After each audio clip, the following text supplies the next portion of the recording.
30 वर्षों के पश्चात शनिदेव राशि चक्र के अंतिम राशि में पहुंचने वाले हैं। शनिदेव का राशि परिवर्तन होने वाला है। 29 मार्च को शनिदेव वर्तमान कुंभ राशि को छोड़कर गुरुदेव की मीन राशि में प्रवेश करें, जो इस वर्ष का एक महापरिवर्तन है। क्योंकि शनिदेव कर्म प्रधान देव हैं, शनिदेव न्यायाधीश हैं। कर्मों के अनुसार उचित अनुचित का आकलन करते हुए न्याय करते हैं, उसी अनुसार फल की प्राप्ति कराते हैं। जय श्री गणेश। नमस्कार, मैं आचार्य संजय द्विवेदी। मेरे समस्त प्रबुद्ध दर्शकों का मेरे चैनल पर हार्दिक स्वागत है।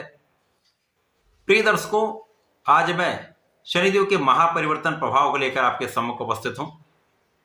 शनिदेव जब किसी राशि में गोचर करना प्रारंभ करते हैं तो उनसे एक राशि आगे एक राशि पीछे 7.5 का प्रभाव प्राप्त होता है। इसी प्रकार से 2 राशियों पर ढैया का प्रभाव होता है, तो 5 राशियां प्रत्यक्ष रूप से प्रभावित होती हैं। इसी प्रकार से अन्य राशियों पर शनिदेव का अप्रत्यक्ष प्रभाव भी प्राप्त होता है। आज मैं सिंह राशि के लिए शनिदेव के इस महापरिवर्तन का किस प्रकार का प्रभाव प्राप्त होने वाला है, शनिदेव का प्रभाव आपके जीवन में क्या परिवर्तन लाने वाला है, क्या यहाँ पर बड़े लाभ मिलने वाले हैं अथवा कहीं पर संघर्ष हो सकता है, इन सब का पूर्ण आकलन मैं करने जा रहा हूँ, पूर्ण विश्लेषण करने जा रहा हूँ तथा यदि कहीं पर कोई समस्या या अवरोध है तो उसका निराकरण भी बताने वाला हूँ।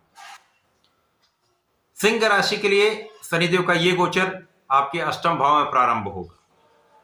और चूंकि अष्टम भाव त्रिक भाव है तथा शनिदेव जब राशि के अष्टम भाव में होते हैं तो यहाँ पर ढैया प्रारंभ होती है।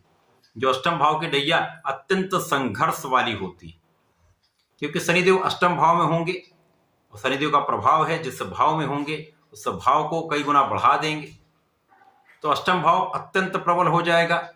अष्टम भाव जो कि नकारात्मकता का भाव है, मृत्यु का भाव है, क्षय का भाव है, तो यहां पर इन भावों की वृद्धि होगी। इसी प्रकार से शनिदेव की प्रथम दृष्टि का प्रभाव सदा ही विच्छेदात्मक होता है। तो शनिदेव की प्रथम दृष्टि का प्रभाव जब अष्टम भाव में होंगे तो कार्य क्षेत्र पर होगा। तो सर्वाधिक ये दोनों भाव यहां पर नकारात्मकता देने वाले हैं, परंतु शनिदेव की सीधी दृष्टि का प्रभाव तथा तीसरी दृष्टि जो दशम भाव पर होती है वो आपके लिए या किसी के लिए भी लाभकारी होती है। शनिदेव सिंह राशि के लिए वैसे भी मित्रवत नहीं होते हैं। शनिदेव जब अष्टम भाव में होंगे तो सप्तम के तथा षष्टम के स्वामी होकर अष्टम भाव में होंगे, तो यहां पर विपरीत राजयोग भी बनेगा। तो जो कहीं पर नकारात्मकता आ रही है उसको शनिदेव यहां पर बैलेंस करेंगे। तो बहुत बड़ी मात्रा में, जैसे कर्क राशि के लिए बहुत बड़ी समस्या थी, यहां पर उतनी बड़ी समस्या का योग नहीं बनेगा, परंतु निश्चित रूप से संघर्ष, अवरोध या शारीरिक कष्ट तो बढ़ेंगे। अब यहां पर इस बात पर भी बहुत कुछ निर्भर है कि आपके कुंडली में शनिदेव कहां पर है, किस भाव में है, कितनी प्रबल स्थिति में। शनिदेव जब अष्टम में होंगे तो जीवन साथी के साथ सामंजस्य में समस्या, जीवन साथी के साथ स्वास्थ्य में समस्या, तो आपके भी स्वास्थ्य में कहीं ना कहीं उतार चढ़ाव की स्थिति बन रही है। इस समय में आपको अपने जीवन साथी का तथा अपने स्वास्थ्य का पूर्ण ध्यान रखना चाहिए। मतभेदों को किनारे करके आपसी सामंजस्य बढ़ाना चाहिए। इसी प्रकार से यदि साझेदारी में किसी कार्य में है, किसी व्यापार में है, तो विशेष रूप से सावधानी का समय है। आपका मतभेद समस्या का कारण बन सकता है, कानूनी समस्याएं भी हो सकती हैं। शनिदेव का प्रभाव आपके आध्यात्म में निश्चित रूप से वृद्धि करने वाला होगा, आपको बहुत ज्ञानवान बनाने वाला होगा। शनिदेव का प्रभाव आपके विशेष ज्ञान में कई गुना वृद्धि करने वाला होगा। परंतु यहां पर शारीरिक समस्याएं कुछ होती हैं, मसल क्रैम्प्स की समस्या होती है, नर्वस सिस्टम से संबंधित कुछ समस्याएं होती हैं, जहां आपको ध्यान देना होगा। शनिदेव का प्रभाव जैसा मैंने बताया कार्य क्षेत्र पर पहली दृष्टि का है, तो कार्य क्षेत्र में निश्चित रूप से उतार चढ़ाव की स्थिति बनेगी। उच्चाधिकारियों से पटरी नहीं खाएगी, आपसी मतभेद कष्ट का कारण बन सकते हैं। विशेष रूप से जो लोग नौकरी कर रहे हैं वहां पर किसी अधिकारी के कारण, किसी उच्चाधिकारी के कारण, शासन प्रशासन से कानूनी समस्या हो सकती है अथवा नौकरी जाने का भी योग बन सकता है। अतः यहां पर आपको अपने कार्यों को पूर्ण निष्ठा के साथ करना चाहिए। पूर्ण परिश्रम करना चाहिए, पूर्ण प्रयास करना चाहिए। अब नौकरी किसकी जा सकती है? जो लोग अपने काम में लापरवाही करते हैं, अन्याय के साथ कार्य करते हैं, कोऑर्डिनेट नहीं करते हैं, मतभेद रखते हैं, विवाद करते हैं, तो उनके लिए ये समस्या निश्चित रूप से आई।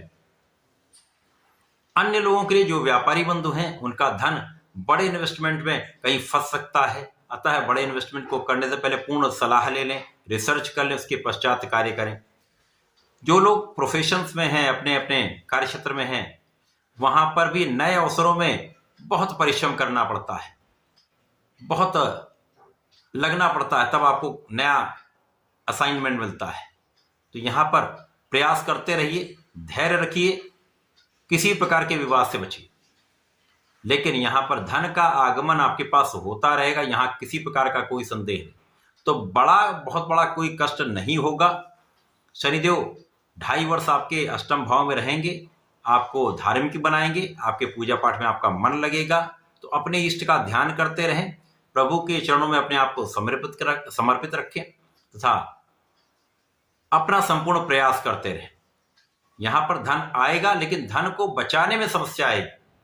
इसी प्रकार से परिवार के बीच में आपको बहुत सामंजस्य बनाकर चलना चाहिए, क्योंकि यहां पर विवाद की स्थिति अथवा कुछ दूरी की स्थिति दिखती है। इसी प्रकार से अपने वाणी पर पूर्ण नियंत्रण रखिए। यहां पर ऐसी स्थितियां बनती कि जब आप सही भी कहेंगे, लेकिन यदि आप किसी को सीधे सीधे कोई बात कहेंगे तो कहीं ना कहीं ये विवाद का कारण बन सकता है। परंतु इस समय में आपका संतान पक्ष बलवान होगा, संतान सुख आपको प्राप्त होगा। इसी प्रकार से जो विद्यार्थीगण हैं, उनके लिए अच्छा समय है। यदि आप अपना संपूर्ण प्रयास करते रहते हैं, परिश्रम करते रहते हैं, तो आपको परीक्षा में अच्छे अंक भी मिलेंगे, आपका पढ़ाई में नाम भी होगा, आप बहुत आगे बढ़ेंगे। यहां पर संतान से आपको सुख भी मिलेगा। इस समय में यदि कहीं पर नौकरी में कोई समस्या आती भी है, तो शनि की कृपा से ही आपको नई नौकरी का योग भी बनेगा। यदि कहीं पर किसी कार्यक्षेत्र में समस्या आ रही है, तो उसका कोई ना कोई रास्ता भी निकलेगा। केवल धैर्य के साथ, समझदारी के साथ आपको चलना होगा, पूर्ण विवेक के साथ आपको निर्णय लेना होगा।